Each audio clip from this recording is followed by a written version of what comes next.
Hey, it's your co-host Suvir, and I am joined today by Jacob Santos and Kamran Patel. We are going to be discussing the topic of bouldering. I love bouldering. Yeah, I love it too, I guess. Uh-huh. Well, I figured we would start it off today by discussing what exactly is bouldering. Okay, so bouldering is a form of rock climbing. You could either do indoor bouldering or outdoor bouldering.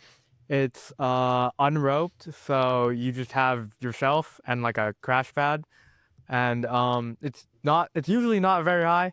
Sometimes you can go up to like 20, 30 feet if you're on a long route. But it's usually pretty safe. Hmm. I don't have too many injuries right now, but Too many in. yeah, they've all healed enough to Hmm. get back into it, but it's like a lighter version of climbing. So, hold on. Is it bouldering only indoor climbing, or does it also include outdoor climbing? No, it also includes outdoor climbing. So, what's the difference between bouldering and rock climbing then? Well, bouldering is a subsection of climbing as in general. Like, okay, so if you're outdoors and you're climbing a rock, isn't that rock climbing? Yeah, that's like in general that is rock climbing. Hmm. Like as a whole, when you're climbing like anything that would resemble a rock, you would consider that rock climbing. I guess indoors you would consider it more like plastic hold climbing because there's no real rocks. Right. But yeah. I guess the main difference is just like where you're located. Hmm. And what do you like more? I prefer outdoor most of the time because actual depending on the rock, especially like if you're in granite, that's definitely like the worst rock to climb on outdoor. Are they Uh, are they like they're like really sharp. okay. Are they like fragile holds or do they break or No, they're just like they're really painful. okay. Yeah. But if you get like a good sandstone spot, that's like the best way to climb, Hmm. in my opinion. And Cameron, have you climbed outdoors as well? Oh, yeah, I've climbed, I think like 3 or 4 times outdoors. Honestly, not as much as like indoor climbing, but I mostly just climbed with him, like a few other friends. We usually go to like this like area in the valley. Hmm. It's kind of like a park. It is a park, of course, but honestly, it is a bit scary, like especially for like someone new, like someone just like who doesn't really like kind of like had the had like time to grow with it. Hmm. Like even with the crash pad, like sometimes you like it's really like probably like only like what like 10 feet, 6 feet, and then like when you're up there, you really do feel like you're like 20 feet like up above the ground. Yeah, like it feels like you're about to fall and go over. Yeah. Okay. And what do you like more though? Indoors, outdoors? Uh, I'll say indoor, Hmm. mostly because like that's just the one I'm used to. Outdoor has been like really fun though. It's just like it's just so much easier. Like every Friday, just go to like the nearest climbing gym here. Outdoor, like it is still very fun. Like it isn't like everybody has their kind of like own preference. It's just that I enjoy kind of like the flexibility of just being able to like go to like my local climbing gym, even though like it's like $20 a time for a session. Yeah. I mean, that is something I've heard that I've heard both that it's expensive, but also that it's hard to or sorry, that people struggle sometimes though with like going consistently because it's like it's not like there's not as many rock climbing gyms as let's say like a regular gym that may be closer to you, closer to your home. So you have to venture a little further in order to go there. I mean, what are your experiences with that though, balancing the distance and like how much time you have? Because we're in school right now, so it can be difficult managing our schedules. How do you guys do that? For me, I live, I'd say like 20, 30 minutes away from my closest gym. Uh, I'm lucky to live on the east side of like the LA area. So the traffic to and from the climbing gym, like from school and like from my house, it's never like really bad. So I often find that if I have enough time to climb for a couple hours, it's definitely worth it to take the 20, 30 minute trip to go to a gym instead of having to go like 2, 3 hours out to find an outdoor spot. Hmm. What about you, Cameron? Uh, well, I go to Cliffs, or just like Cliffs of Id? yeah, Cliffs of Okay. Ed, like in Clover City. It's like what, like a 15 minute drive. Hmm. Hmm. It's not bad, but like I live on like Culver City is like the west side of LA, and so there's just a whole bunch of traffic. Like Yeah, yeah, yeah. yeah. I go to Cliffs as well, so the traffic can be pretty bad. Whenever I try to go there, uh, it's like from here, from my school to the actual like climbing gym, it isn't that bad because like we usually go like on like our half days, but like whenever it's like I have like a club or something and like it's like rush hour, it's really like a long drive and I'm just already kind of tired, and so sometimes I just don't go, and that really kind of like hurts a bit sometimes. When you don't go? Or like it's not really like that I don't go. It's just that kind of like that mindset of just like the rush hour like sets in. I've already had like kind of a bad day, and like it is a bit of an ordeal. But like even with that, like sometimes I just suck it in, just convince myself, and then when I end up there, I just end up having like a better day, and then yeah. Yeah. No, rock climbing can be a pretty good way of relieving stress because it's like you're in this little bubble where you're problem solving and you're kind of just using your mind creatively in your own like in a comfortable environment. Especially indoor bouldering, it's like it's relatively safe as long as you're falling well. You don't really have too many worries when you're at the gym. I mean, I have gotten frustrated though with some problems, some boulder problems. That's Yeah. reasonable. But yeah, also the gyms are super busy during like 5 to 6 or around that during the rush hour period. There's like everything's rushed and backed. Yeah, it's definitely gotten a lot more. It's gotten a lot more like mainstream. The from like my year and a half of climbing, I've definitely seen like a heavy increase in people that are just at gyms in general, especially on like weekdays when I barely see like a handful of people. Now like the entire gym can be packed out, Yeah.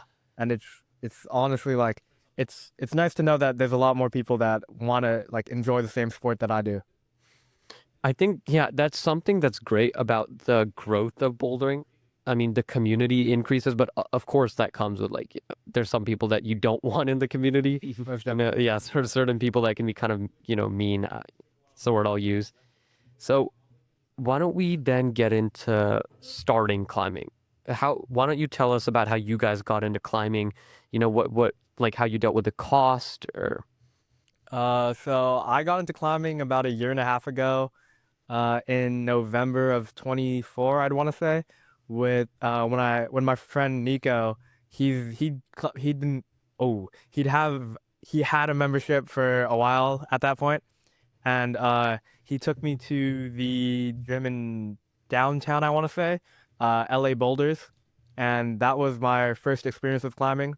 I was lucky enough to get in for free because he had a first timers pass, yeah. so I didn't have to pay anything at the start, and it was like it was a really fun way to like solve problems like in a way that wouldn't to like solve problems in a way that's like not like in your like how you would do it normally, like a puzzle or like a homework assignment.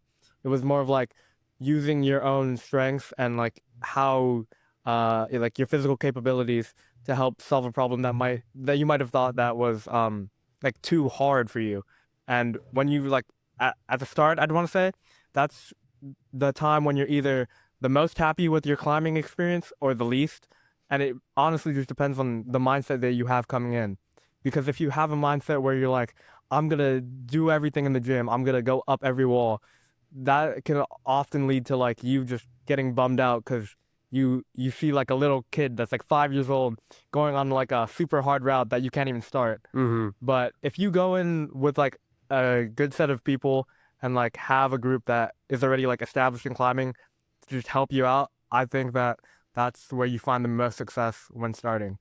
Yeah, I mean, I had my first gym was also LA Boulders. I had actually gone with you Yeah, because you. I mean, I showed up a little bit earlier with my friend, yeah, and then you guys came a little later, so we were all. And I honestly felt like it was a lot more fun when you have a lot of people. definitely. Because also, like, yeah, when you guys are on the same like routes as well, you all are problem solving together. I mean, we weren't necessarily doing that then because you guys had already been doing it for a while before me. Yeah. But yeah, what about you, Cameron? All right, well, I guess my first time, Mhm. I was actually it was him and Christian. There's like one friend of mine. They like I came back from like a function from like the Grove. I was like it was in the afternoon, and they just I remember getting a text like saying like, "Hey, do you want to go like climbing at this one place?" And I just asked my parents, and they said, yeah, why not?" And so we ended up going there, and it was it honestly was a lot. Like I thought like it was kind of going to be like like in those like carnivals like where they just had like that rock. Oh yeah. Oh yeah, yeah. Uh-huh. Yeah, I honestly thought it was that. And so when I first went in, I actually like this was like all over the wall. Uh-huh. Like I didn't know like what any of the routes were until like I saw the tags. But yeah, like besides that, it was just really fun. And then I just kept on going and going, and yeah, it just became the sport. Yeah, you never look back. Yeah. Okay, so why don't we establish then like getting your membership? What are your membership statuses? Do you both have memberships? I do. I do not. Okay, so I understand that you're getting day passes, right? Then when you go, Cameron. Yeah. Okay. And what about you, Jacob?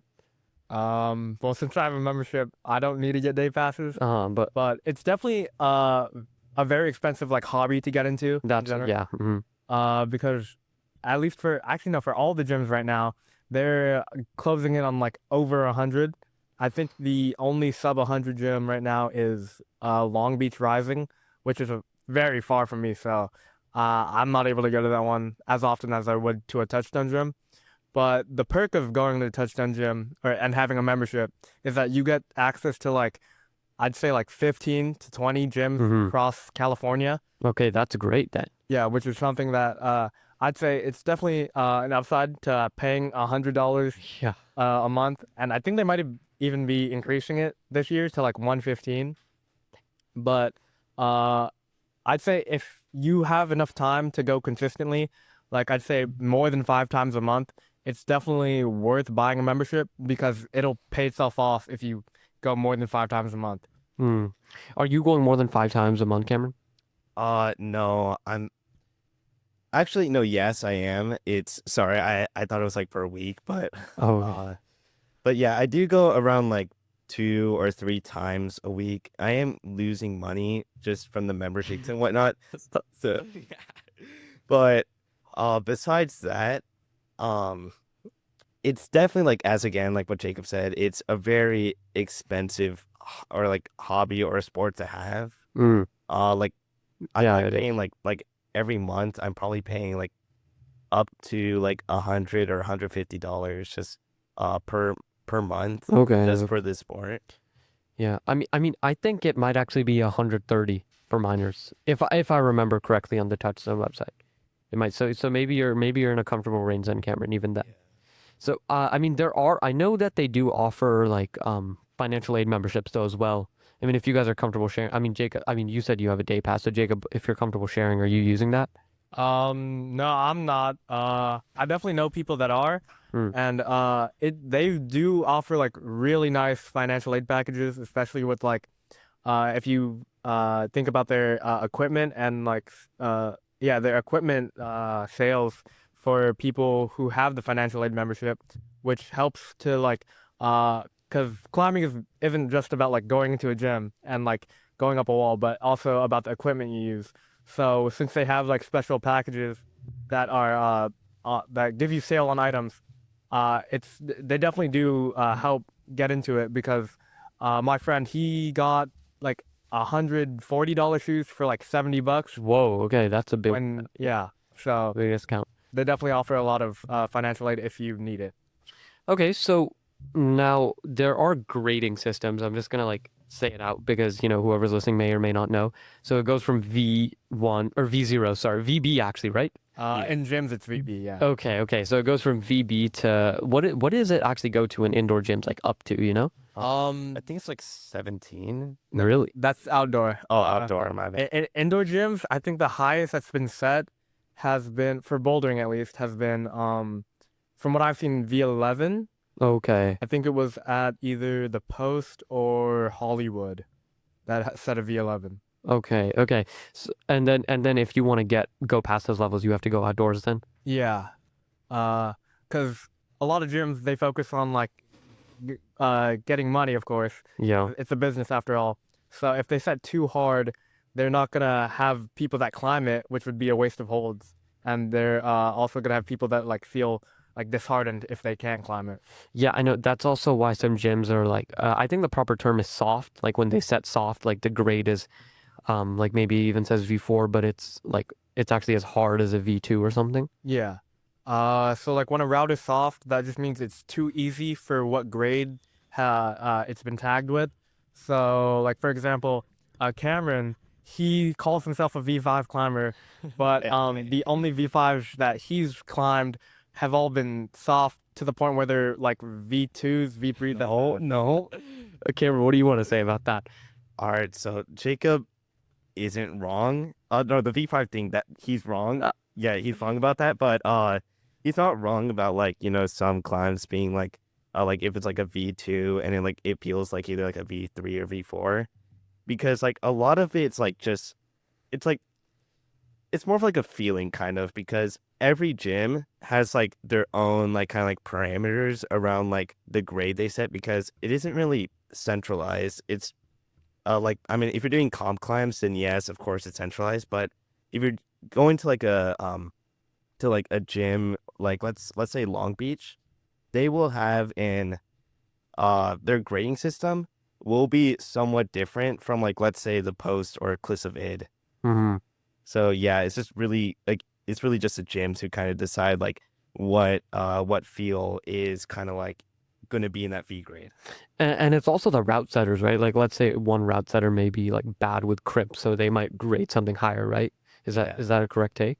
Yeah, I'd say it's very dependent on like route setter's height as well. Oh, that's true. Yeah. If you have like a really tall route setter setting a climb that's on slab, which is like a vertical wall that you climb mainly using feet, it's gonna be way harder for people that are like shorter than them with like smaller wingspans, because they don't have as much reach as someone that would be like 6 foot with like a +2 inch wingspan, in comparison to like a 5 foot person with like a -1 wingspan. No, because I was at Cliffs the other day and I was actually doing this one climb. You kind of have to do like a sort of dyno move up to it. It's not like you don't jump off of the foothold and like grab onto something, but it's more like you swing yourself up from like a low crouching position, and it's a slight overhang. But I noticed that one, like my hands barely just made it, Yeah. and so and it was a sloper. So I don't think most people would be able to dyno up onto a sloper. It was like a V3 too, so no V3 climber really. It's definitely just dependent on like how much you train, because I'd say that a lot of people, when they get into like V4, V5 range, they'll be able to they're usually comfortable on with like their own style already. So usually you have like people that are like heavily reliant on crimps, and that's like what they specialize in, and people that are like they love tensiony stuff where they have to like compress their body and explode off like tight spaces. And then you also have people that love like slabby climbs where they like specialize in using their feet, and other people that are like very strength heavy, like big moves, and also the people that love dynos. So it's definitely just dependent on what style you want to, or what style you're most comfortable with, and that you want to like move forwards towards. But you also don't want to like lock yourself into one style where you're climbing like V7, V8 in one style, but you can't even do like a V3 on like a different one. That's actually the question I was gonna ask. Like if it limits you, so you answered that, like one style if it limits you. Yeah. If you go too hard into one style, like if you stay within like dynamic stuff and like dynamic stuff on like I'd say like big holds and like very strength heavy stuff, you might wanna move like I wouldn't say like move backwards, but move your focus towards the stuff that you're bad at, so that you're not just like a one trick wonder, and instead of like a jack of all trades in a way. Because once you get to like the highest level, like Adam Ondra, Yanir Ganbare, and those people, They're professional boulders. those are the two best climbers in the world in every single aspect of climbing. What about Magnus Bit? He hasn't. He's like a good climber, but he's more of like like the media stuff. Okay, yeah. Yeah. But once you get there, you definitely want to like understand your strengths and weaknesses and push past the limits that you have on what you're weak at, so that you're not like forcing yourself into just climbing one way, because that Yeah. also like removes fun from the sport when you have to like stay within a certain style. No, I understand that because I just got to V4 like a week or two ago. And so, no, I have. I got 4 V4 climbs down for now. So, Yeah. maybe you, I think that's fair. I think that's fair. Yeah. So, uh, within that, I felt like because there was this one V3 climb that I actually struggled so much on. And so I'm a V4 climber, but there's V3s that like I couldn't do. Like I took like 6 sessions on it and I never got it. They ended up like taking it off the wall and resetting the wall. But it was just because I think it's a style thing. Like my style sometimes I just kind of like, compress up. Like I'll grab a hold, then I'll bring my feet really close up the wall and just kind of swing up and then reach for another hold. Yeah, that's definitely like a very like dynamic based style. But it could also be like a lot of climbs are also what climbers would like to call sandbagged, Mm-hmm. where it's too hard for the grade that it was given. So it could feel like a V5, V6, but the tag could say V3. Oh, Like okay. you'd never know. But yeah, uh, I'd say like to help with like doing like the V3s that you can't do, you definitely just want to make sure that you're properly warming up. You have a proper training routine or like some training routine. It doesn't have to be like super like elaborate, but something that helps you like stay strong even on days when you don't climb. And you also want to make sure that you're trying all the different beta, which is like the way that you climb something, Mm-hmm. out, so that you understand like if you need to move a certain way and like position your body differently. Well, okay, let's start with Cameron here.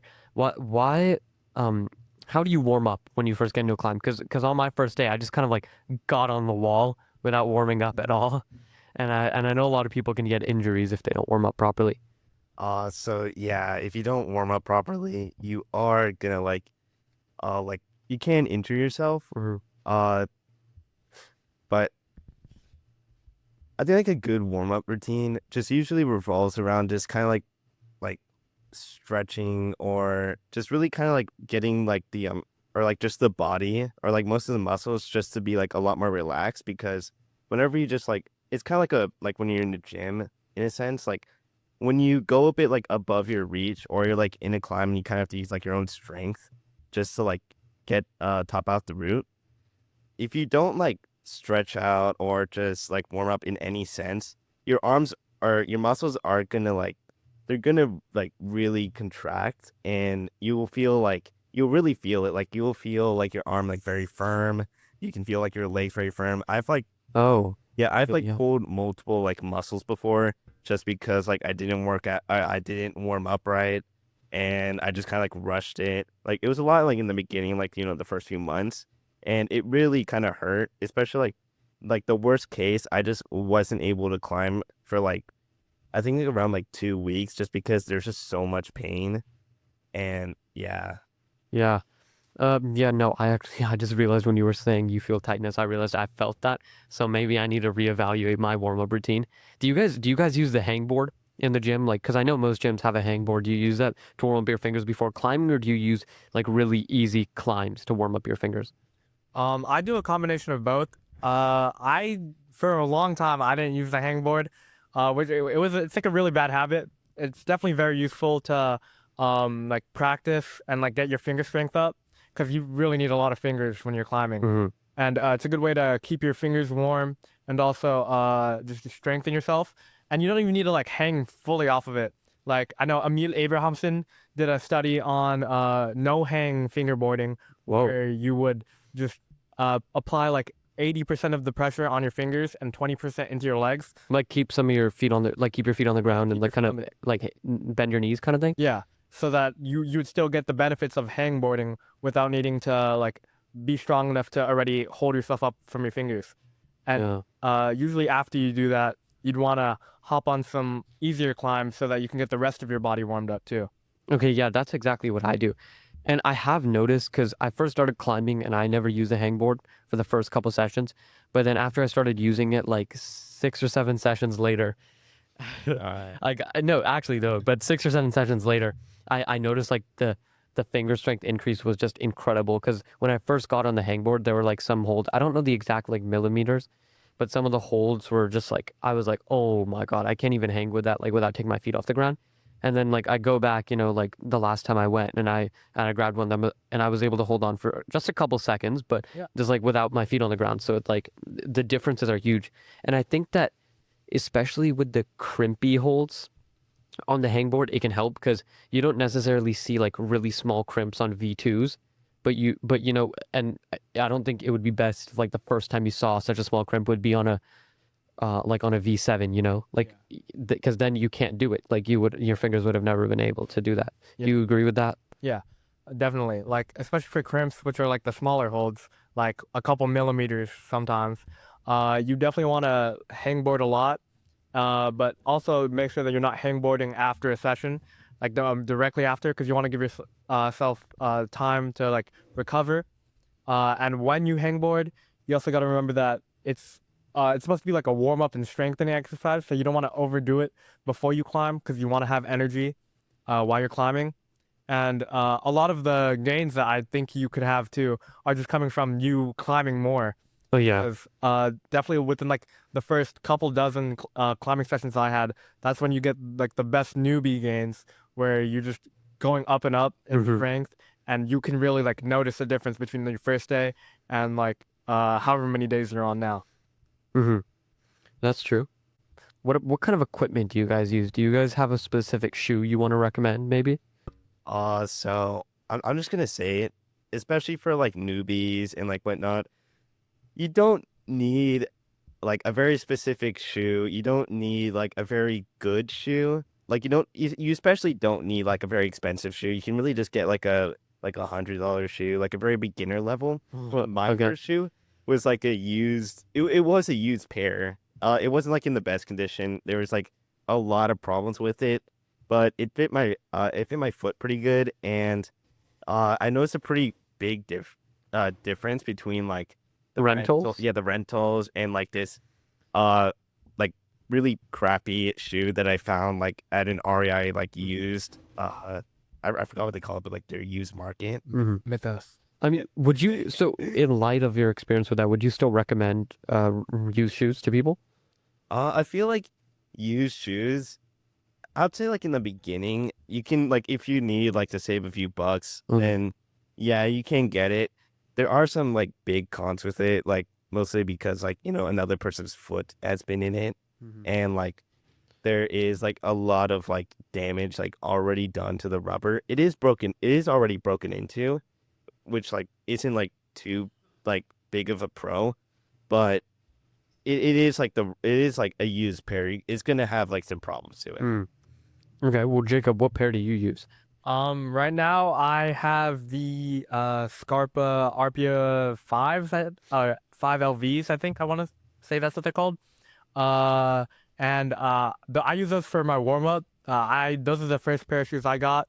I got them from our REI, and they were a really nice beginner pair of shoes because I'd want to say that when you're starting out, you definitely want to have a stiffer shoe with like harder rubber because you're gonna go through a lot of rubber throughout your first times climbing because of like you don't have the technique that more Like experienced people would have. like inefficient movement, like Yeah. constantly like you shifting your holds? Yeah, like constantly like moving your feet Uh-huh. and like not properly picking up your feet off the wall, putting your foot on the wrong spot, like because you want to step on your toes usually, and you learn a lot from your first pair of shoes.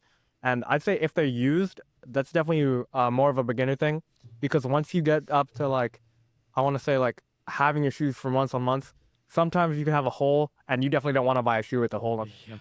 Because right now my RPs they have a hole in the knuckle of my right shoe and the big toe on my left shoe. So it's kind of painful to climb in them, but it's definitely better for warm up. Mm-hmm. And then for my second pair, I have the LV version of the Ooh, I'm blanking. It's another Scarpa shoe. It's the uh. Why can't I remember? I forget what it's called, but it's a LV shoe. It's one of their flagship shoes, and it has a purple backing.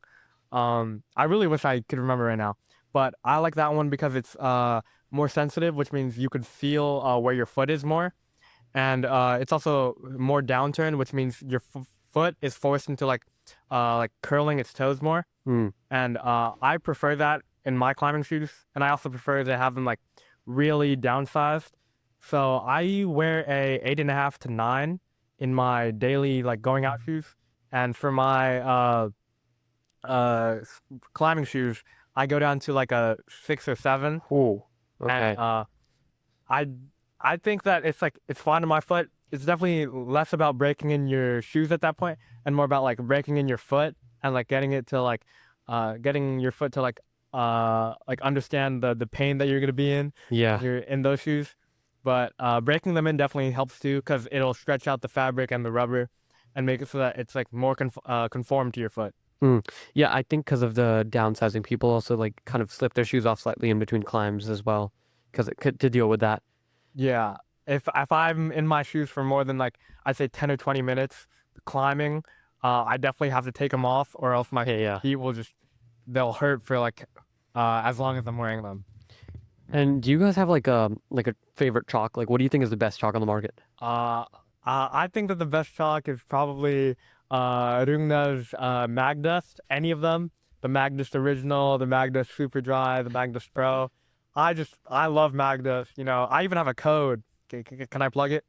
Okay, sure. Code Santos, Santos, on the Rungna web store. You get Okay. 10% off any of your orders. Do you use that too, Cameron?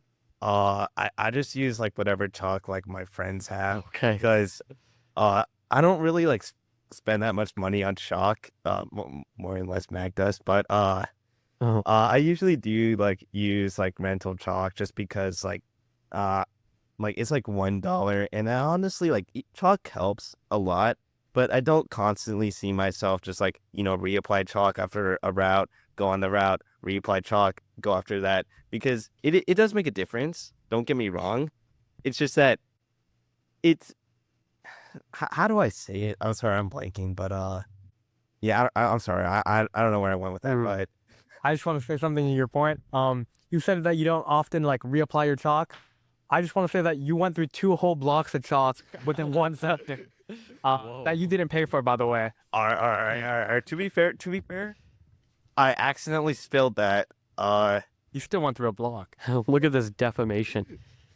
Okay, well, all right, just to close it out, what would you recommend bouldering to somebody, like who would you recommend it to? Like, who's the main demographic, and do you think it's a worth it sport? Is it your favorite sport that you've played? What's your takeaway from this? Like, what do you want to say to people about bouldering? Uh, let's see. I'll say don't be scared about or don't look at it as if all these people here, because in bouldering, especially in a gym setting, you're gonna see all these people, especially since rock climbing's become a lot more mainstream. You're gonna see all these people just watching you, sort of, because maybe there's another route on the wall or something like that. And you really kind of feel that, oh, I'm on a VB, oh no, oh, I'm gonna fail this.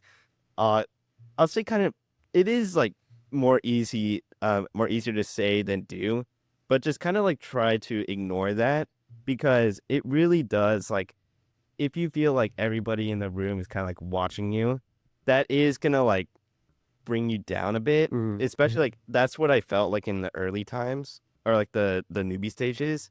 But yeah, definitely just try to ignore that. Mm.